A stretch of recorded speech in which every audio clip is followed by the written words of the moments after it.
3, 2, 1, action. Hello everyone, my name is Muhammad Hassan Ubaidillah with ID number 13124000228.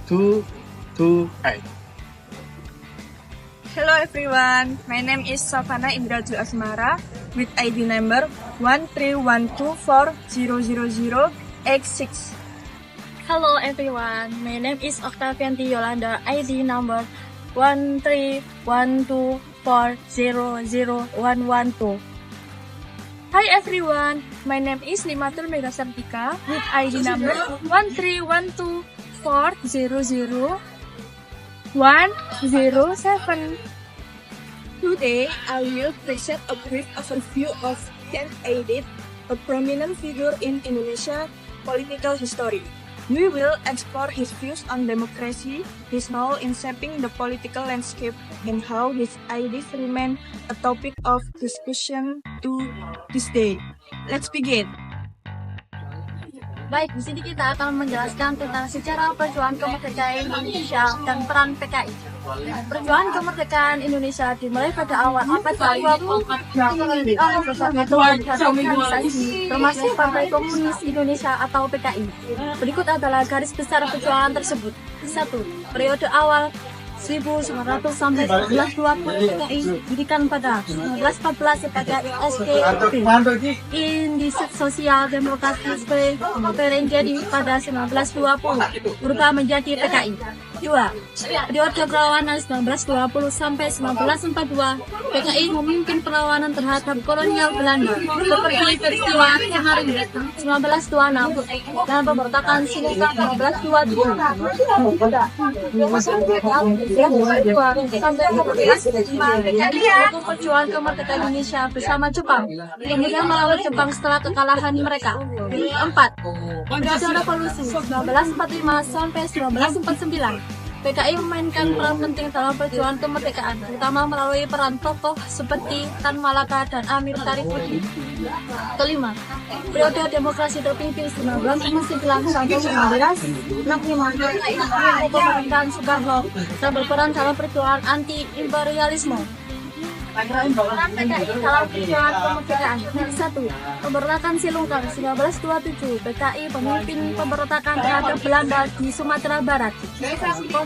Untuk membuat video tentang demokrasi menurut NID, Anda dapat menggunakan konteks berikut: sejarah perjuangan kemerdekaan Indonesia dan peran PKI dalam perjuangan tersebut, konsep demokrasi ID dan relevansinya dengan masa kini, contoh-contoh penerapan demokrasi partisipatif di Indonesia dan di dunia, wawancara dengan ahli politik dan aktivis untuk memperdalam pemahaman tentang demokrasi dan perjuangan rakyat.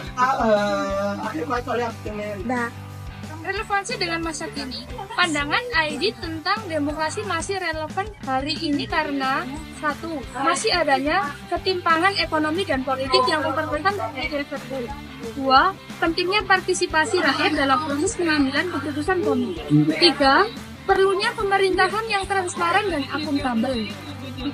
Perjuangan melawan imperialisme dan kolonialisme masih berlanjut dalam bentuk baru, seperti neokolonialisme dan imperialisme ekonomi. Konsep demokrasi. DNID mendefinisikan demokrasi sebagai kekuasaan rakyat yang diwujudkan melalui partisipasi aktif rakyat dalam proses pengambilan keputusan politik dan ekonomi. Menurutnya, demokrasi harus diwujudkan dalam bentuk pemerintahan yang melayani kepentingan rakyat banyak, bukan hanya kepentingan elit atau kelas penguasa. Jalan ke demokrasi rakyat. Aidit mengemukakan konsep jalan ke demokrasi rakyat sebagai strategi untuk mencapai demokrasi yang sebenarnya. Konsep ini melibatkan 1. Perjuangan melawan imperialisme dan kolonialisme. 2. Pembangunan ekonomi yang berorientasi pada kepentingan rakyat. 3. Penguatan peran rakyat dalam proses pengambilan keputusan politik. 4. Pembentukan pemerintahan yang transparan dan akuntabel. Pandangan Dr. Aidit tentang demokrasi yang berfokus pada keadilan sosial dan pembelaan terhadap kaum pekerja masih relevan dalam konteks perjuangan melawan ketimpangan ekonomi dan sosial saat ini. Namun, pendekatan yang selalu berfokus pada perjuangan, kelas dan ideologi tertentu cenderung sulit diterapkan dalam era demokrasi modern yang lebih strict. Sistem demokrasi saat ini menuntut pendekatan inklusif yang menghormati keberagaman, kebebasan individu, dan hak asasi manusia. Saran dari saya, dalam menghadapi tantangan demokrasi saat ini, kita dapat mengambil pelajaran dari pemikiran Aidit untuk terus memperjuangkan keadilan sosial dan pemberdayaan rakyat kecil. Namun, penting untuk mengadaptasi ide tersebut dengan mempertimbangkan nilai-nilai demokrasi lainnya, seperti toleransi, dialog antar golongan, dan keterbukaan terhadap berbagai ideologi. Hanya dengan pendekatan yang inklusif dan progresif, demokrasi dapat menjawab kebutuhan masyarakat menyeluruh. Demokrasi Indonesia merdeka!